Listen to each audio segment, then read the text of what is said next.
ഇടതുപക്ഷ സ്വതന്ത്രനായ NMR റസാഖാണ് നമ്മളോടൊപ്പമുള്ളത്. ഇപ്പോൾ പാലക്കാട് മണ്ഡലത്തിൽ ഇത്രനാളൊരു പാലക്കാട് ഒരു വ്യവസായിയുടെ കുപ്പായമായിരുന്നു, ഇപ്പോൾ ഒരു രാഷ്ട്രീയക്കാരൻ്റെ കുപ്പായത്തിലേക്ക്. എന്താണ് പെട്ടെന്നൊരു സ്ഥാനാർത്ഥിയായി ഇങ്ങനെ വരാനുള്ളൊരു കാരണം? സ്വതന്ത്ര സ്ഥാനാർത്ഥിയായിട്ടാണ്, ഇടതുപക്ഷ സ്വതന്ത്ര സ്ഥാനാർത്ഥിയായിട്ട് മത്സരിക്കുന്നത്. പാലക്കാട്ടിലേക്ക് ഇങ്ങനെ വരേണ്ട ഒരു സാഹചര്യം, ഇവിടുത്തെ രാഷ്ട്രീയ സാഹചര്യം അങ്ങനെ ആയിരുന്നു. അപ്പോൾ എന്നിൽ കഴിയാവുന്ന അല്ലെങ്കിൽ നമ്മൾക്ക് കൊടുക്കാവുന്ന സംഭാവനകൾ എന്തൊക്കെ എന്ന് ചിന്തിച്ചിരിക്കുന്ന ഘട്ടത്തിലാണ് പാർട്ടി ഇങ്ങനെയൊരു ആവശ്യം അല്ലെങ്കിൽ ഇങ്ങനൊരു കാര്യം എന്നോട് പറയുന്നത്. അത് ശിരസാ വഹിച്ചു, സ്വീകരിച്ചു. അപ്പോൾ നിങ്ങളെ അറിയപ്പെട്ടിരുന്നത് ഒരു കോൺഗ്രസ് ലേബലാണ് നിങ്ങൾക്ക് ഉണ്ടായിരുന്നത്. കാരണം നിങ്ങളെ പലപ്പോഴും ഷാഫിയോടൊപ്പം കാണാറുണ്ട്, ശ്രീകണ്ഠനോടൊപ്പം കാണാറുണ്ട്, അങ്ങനെ കോൺഗ്രസ് നേതാക്കളോടൊപ്പം കാണാറുണ്ട്. വലിയ സൗഹൃദമുണ്ട്.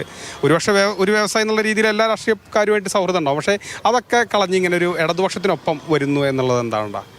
ഇവരൊക്കെ നിങ്ങൾ പറയുന്നവരെല്ലാവരും നമ്മുടെ ജനപ്രതിനിധികളായിരുന്നവരാണ്.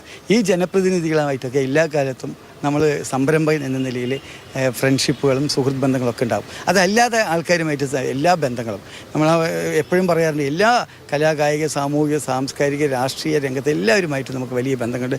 പത്രപ്രവർത്തകരുമായിട്ട് നമുക്ക് ബന്ധങ്ങളുണ്ട്. ഈ ബന്ധങ്ങളൊക്കെ പറയുന്നത് സുഹൃത്ത് ബന്ധങ്ങളാണ്. അതും ഈ രാഷ്ട്രീയം കൂട്ടിക്കുഴയ്ക്കരുത് എന്നുള്ളതാണ് പറയാനുള്ളത്. ഈ സ്വാഭാവികമായിട്ടൊരു വ്യവസായി ഇങ്ങനെ ഒരു ഇതിലേക്ക് വരുമ്പോൾ ജനങ്ങളുടെ അക്സെപ്റ്റൻസി എത്ര കിട്ടുമോ? ജനങ്ങൾ എത്ര പെട്ടെന്ന് അക്സെപ്റ്റ് ചെയ്യും? എന്തുകൊണ്ടാണ് വ്യവസായികൾ രാഷ്ട്രീയത്തിലില്ലേ? വ്യവസായി എന്ന് പറയുന്നത് വേറിട്ട് നിൽക്കുന്നതാണ് സമൂഹത്തിൽ കൂടി അവർ കൂടി ഉൾപ്പെട്ടതാണല്ലോ ഈ സമൂഹം. അതെന്തിനാ വേറിട്ട് നിർത്തുന്ന ചിന്തയൊന്നും വരണ്ടല്ലോ. ഈ കോൺഗ്രസ് ഒക്കെ പറയുന്നൊരു പ്രചരണം BJP ആയിട്ടാണ് ഇവിടെ വരുന്ന പ്രധാന ഫൈറ്റ് നിയോജക മണ്ഡലത്തിൽ വരുന്നതെന്നാണ്. അപ്പോൾ അതിനെങ്ങനെയാണ് കാണുന്നത്? അതൊരു നറേറ്റീവാണ്. അതങ്ങനെ ഉണ്ടാക്കിയെടുത്തുകൊണ്ട് ആരെയോ പേടിപ്പെടുത്താമെന്നാണ് ഈ ഉദ്ദേശിക്കുന്നത്. അവരൊന്നും പേടിക്കില്ല. കൃത്യമായ രീതിയിൽ ഇപ്രാവശ്യം മതേതര സ്വഭാവമുള്ള ഇടതു മുന്നണിയുടെ സ്ഥാനാർത്ഥിയെ ഈ നാട്ടിലെ വോട്ടർമാർ വിജയിപ്പിക്കുമെന്നുള്ള കാര്യം ഉറപ്പാണ്. 100% വിജയം ഉറപ്പാണ്. NMR ബിരിയാണി പാലക്കാട്ടുകാർക്ക് പ്രിയപ്പെട്ട ഒരു ബിരിയാണിയാണ്. അതുപോലെ തന്നെ NMR റസാഖ് ഒരു പ്രിയപ്പെട്ട സ്ഥാനാർത്ഥിയാവും. തീർച്ചയായിട്ടും വരും ദിവസങ്ങൾ നിങ്ങൾക്ക് അതിൻ്റെ നേർക്കാഴ്ച കാണാൻ കഴിയും. വലിയ സ്വീകാര്യത ലഭിക്കും.